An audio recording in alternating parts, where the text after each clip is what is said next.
The official opening of the Commonwealth Games is only days away, but the multi-million-dollar event that was supposed to lift India's standing on the world stage has turned into a billion-dollar nightmare. Allegations of incompetency, corruption and nepotism are now encircling Delhi, with much sought-after foreign investment now at risk. ABC 24's business reporter, Shresi Tandon, has been looking into this for Lateline Business, and I spoke to her a short time ago. Shresi Tandon, you actually come from Delhi, your family come from Delhi, presumably you're very well networked out there. How serious a problem is this in business terms for India? Tiki, it's actually a very serious issue. I mean, the Commonwealth Games was actually meant to be a moment of national pride. It was meant to elevate India. India was using it as a platform to promote economic growth and the superpower that it has become. And funnily enough, it seems to have backfired because the original estimated budget was $500 million for the Commonwealth Games. It has now increased by 9-folds and is now estimated to be close to $5 billion. I interviewed a gentleman called Mr. Chetan Bhagat today, and Chetan is one of the best-selling authors in India.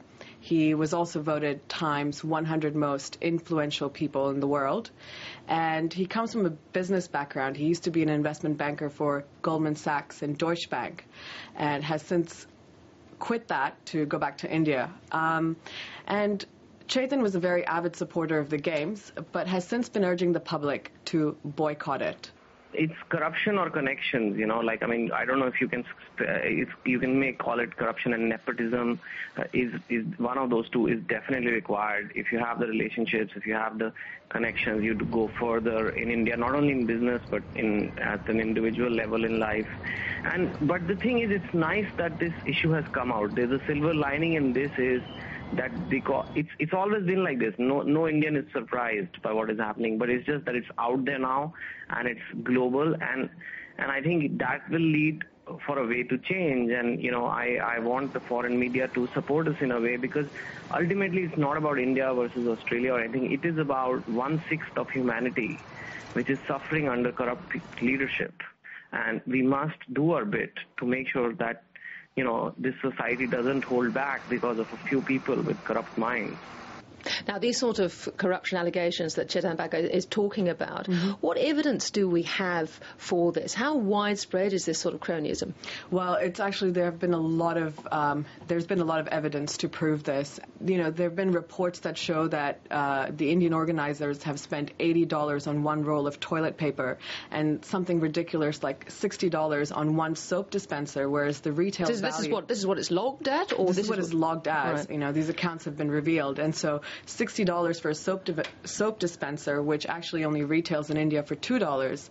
And statistics actually prove that 25% of all costs actually end up going in, you know, in the pockets, lining the pockets of these corrupt bureaucrats and government officials and business leaders. And is this across many companies? This is across all sectors. So this is not only, you know, one specific sector. This corruption is riddled across India. It just so happens that, you know, the few sectors that are focusing on the Commonwealth Games, you know, these allegations have emerged.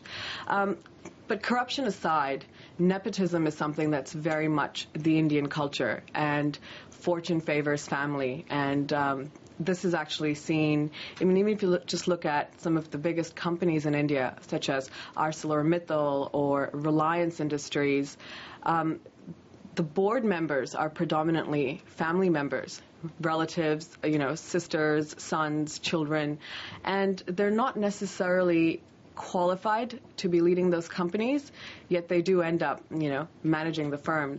Chetan actually echoes my views as well when it comes to nepotism. Well, there's obviously something. I mean, Times of India, the big newspaper here, has actually done exposés. They have proofs of deals happening. The fact that they've not come clear on them and they're hiding those topics to be discussed, the fact that, you know, if they were upright people, they could have offered up to be suspended or to be on the sidelines till investigations are on. The fact that there's so much covering up going on, it's quite obvious that, you know, things are very murky over there. Well, things don't seem to be getting any better in Delhi. We've had a large cobra on, I think, one of the tennis courts, and I guess all we need now is a good dose of Delhi belly. But what will this do for foreign investment, do you think?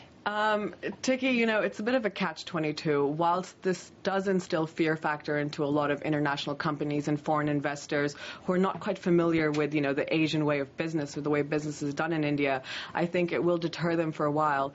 But I think ultimately it's not all bad news, because at the end of the day, India is a growing economy. There's a huge demand and there's a huge infrastructure deficit. And I think business, you know, international business people see this as a great investment opportunity.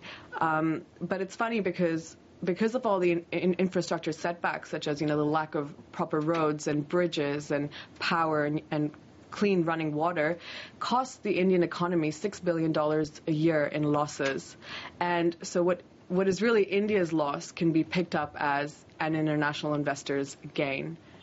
People who know India know they would not be surprised. I mean, I know the visuals are extremely dramatic with dirty toilets and snakes and stuff like that, but those who know India know that it's I mean, they're kind of getting the wrong PR right now too. But I think long term it's okay. People still know that this is a country which has very low per capita income. Therefore, the growth possible here will be far more than anywhere else. And if you do it right, then you will make money in India as a foreign investor. All right, Tracy Tandon, well, thank you very much for filling us in tonight. Thank you, Tiki.